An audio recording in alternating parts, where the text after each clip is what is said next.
Hey guys, so sa video na to ituturo ko sa inyo step by step kung paano mag-start ng podcast para sa mga beginners. Complete walkthrough to simula sa mga equipment at software na kakailanganin nyo hanggang sa platform na pwede nyong gamitin para i-host yung magiging podcast nyo. Go ahead and click nyo lang yung link sa description below and follow along with me as I go through each step at lahat ng websites na pwede nyong gamitin to create your podcast. Okay, so number 1, ito yung pre-production stage. Itong part ng production process is where you write your script para sa bawat episode. So maraming different platforms na pwede niyong gamitin. Pero ang marerecommend ko talaga ay ClickUp or Notion. Sobrang ganda ng platforms na to para ma-script at ma-organize yung buong content calendar para sa podcast nyo. At parehong free ang mga platforms na to. Meron kaming link sa description para ma-check nyo. And yeah, highly recommended namin tong dalawang platforms kasi pwede kayong gumawa ng system kung saan matatrack at ma-schedule yung podcast nyo. Sobrang okay din to gamitin para ma-outline mo ang bawat episode kasi kung wala nito, madali kang maliligaw sa topic. Mabibigyan mo ng direction yung podcast mo from start, middle, till the end. Now, di naman talaga necessary kasi pwede ka naman mag-start ng podcast nang walang script. Di naman kailangang perfect at nakadepende lang talaga sa style na gusto mong gawin. Di kailangan ng word for word na script. Pero kung gusto mong may time limit yung podcast mo at merong konting structure, malaking tulong yung pagkakaroon ng content calendar sa ClickUp or Notion. Meron din kaming mga tutorials dito sa Startup Wise na magtuturo sa inyo kung paano gamitin yung ClickUp or Notion. So ganito, I'm here now sa example content calendar para sa podcast sa ClickUp. At same lang din ng paggamit sa Notion. Gagawa ka lang ng board view or list, tapos pwede mo nang ilagay yung name ng bawat podcast episode mo. Kunwari, meron tayong multiple episodes. Ito yung episode 1, episode 2, episode 3. So kunwari, episode 1 ay nasa published na, tas yung episode 2 ay nasa post-production process pa, at yung episode 3 naman ay nasa production process na. Again, each of these status ay pwede mong i-customize according sa gusto mo. At meron din kaming tutorial sa channel na nagtuturo kung paano gumawa ng content calendars at mag-create ng iba't ibang list status. So be sure to check those out. Ilalagay namin yung link sa description. Yeah, ClickUp at Notion, sobrang laking tulong talaga ng mga platforms na to na pwede mong gamitin para i-organize ang buong process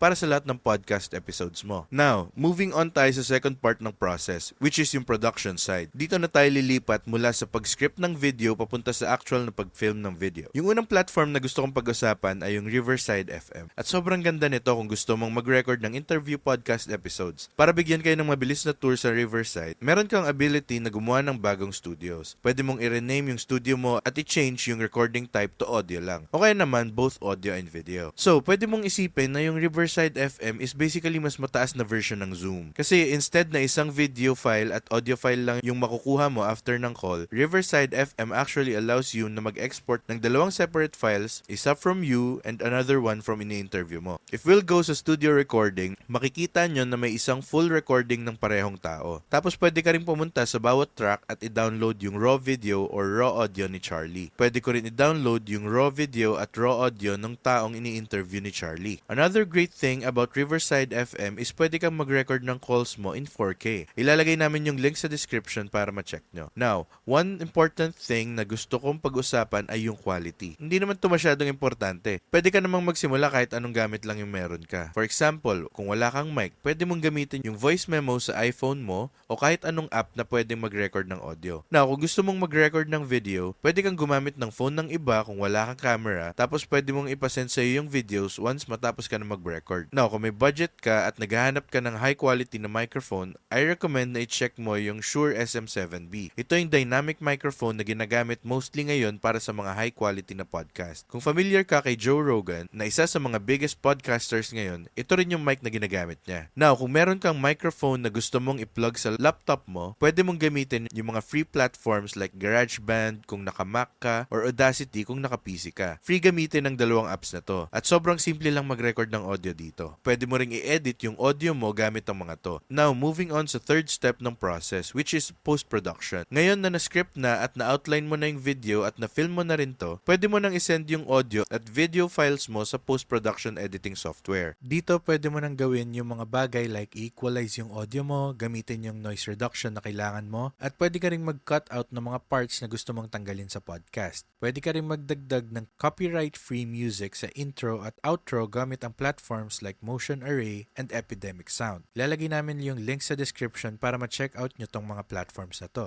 Meron din kaming videos dito sa channel na nagtuturo kung paano makakuha ng copyright-free music gamit ang Motion Array at Epidemic Sound. Meron din kaming tutorials kung paano mag-edit sa platform platform like Final Cut Pro. And now, yung last step ng process ay yung pagpapublish ng episode mo. Sa tutorial na to, ipapakita ko sa inyo kung paano gamitin ng Anchor, which is a free-to-use platform na pwede mong gamitin para ma-distribute yung podcast mo across all platforms like Spotify Podcasts, Apple Podcasts, at iba pang streaming platforms. So, yung unang gagawin mo is mag-sign up sa Anchor. So, gumawa ka lang ng account, then from there, pwede mo nang gawin yung podcast mo at pwede kang mag-add ng things like description o kaya naman logo. Pro tip dyan, highly recommended ko na i-check nyo yung platforms like Upwork and Fiverr. Pwede kayong pumunta sa mga platforms na to at maghanap ng independent contractors na makakatulong sa inyong gumawa ng logo for a really good price. For example, search natin yung logo designer. Pwede ko nang i-filter yung mga ibang freelancers based sa price range ko. Kunwari, naghahanap ako ng someone under $10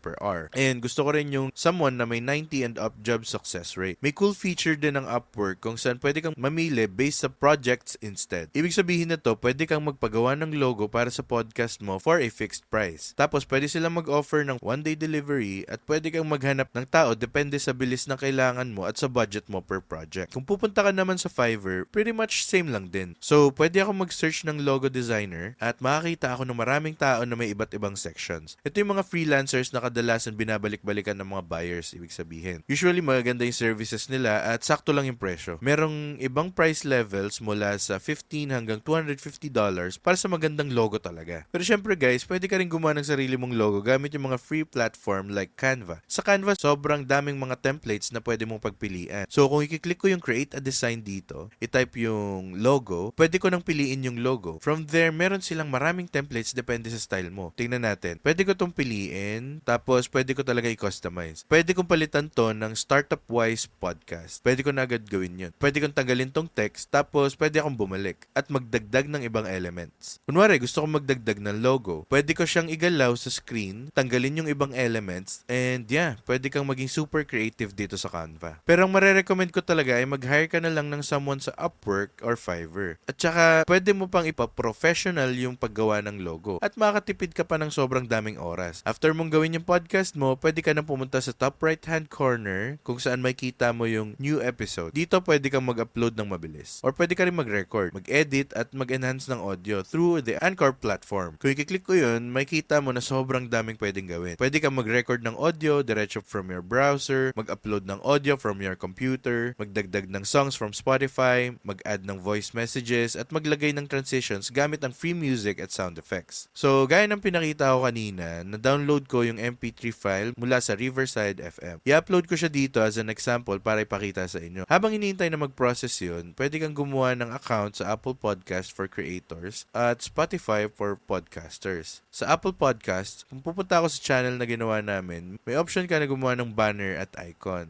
Pwede mong baguhin yung name, description, magdagdag ng website, at kung pupunta ka naman sa show mo, pwede mong i-edit yung show details at lahat ng yun. Yung pinaka-importante dito is yung part na may label na RSS feed. Same lang to sa Spotify for podcasters. Pag nakagawa na kayo ng account, punta lang kayo sa upper left-hand corner, click nyo yung add or claim your podcast. Tapos dito, ililink yung RSS feed nyo. Yung RSS feed ng podcast, basically, ang laman nito is lahat ng info about sa show at episodes nyo. Galing tong feed sa Anchor profile nyo. Tapos pag pinis nyo to sa Spotify for podcasters at Apple Podcast accounts nyo, automatic na mag-upload lahat ng episodes nyo dun sa mga platforms na yun. So, may kita nyo dito, pag natapos na yung processing sa Anchor, pwede nyo nang i-click yung save episode dito. Pwede ko nang bigyan ng title at description ng episode. Alam ko, madaming podcasters gusto maglagay ng affiliate links pati sa mga channels na gusto nilang i-link. So, kunwari, kung ini-interview nyo yung isang tao sa podcast nyo, baka gusto nyo ilagay yung socials nila sa description. So, from here, pwede mo nang ilagay yung publish date. Pwede mong i-schedule to kahit anong oras. Kunwari, gusto kong i-schedule to for tomorrow at 3 p.m. Tapos, kiklik ko lang yung confirm. Tapos, dito sa baba, pwede rin akong mag-add ng polls na available lang sa Spotify, pati Q&As. Pwede ko rin i-customize yung episode by season number,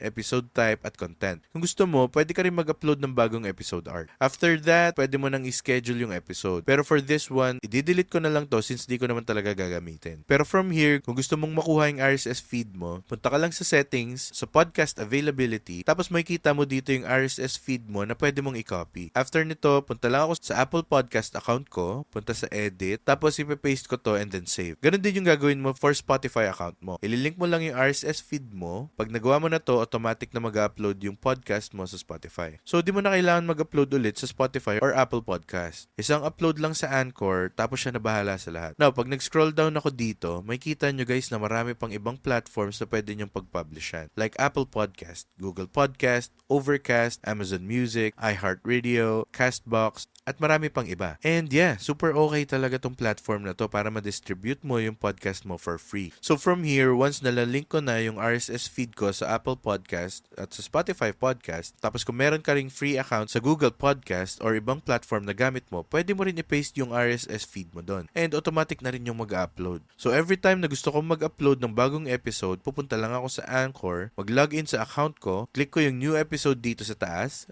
tapos dito, pwede ko nang i-upload yung audio file. Save changes, i-edit yung title at descriptions, tapos pwede ko nang i-publish. One last thing na gusto kong i-remind sa inyo guys is kailangan nyo talagang mag-start. Start with what you have. And huwag kayong matakot na hindi magiging perfect agad. Walang perfect sa simula. And totoo to sa kahit anong ginagawa nyo. So huwag kayong ma-stuck sa analysis paralysis. Start lang muna sa basics at mag-level up na lang habang tumatagal. Now, kung na-enjoy nyo tong video na to, may nakuha kayong value, please let us know sa comments. And yeah, be sure to like and subscribe for more in-depth tutorials like this in the future. Feel free to reference this video anytime habang sineset up nyo yung sariling podcast nyo. Yun lang muna for now and takit sa next video.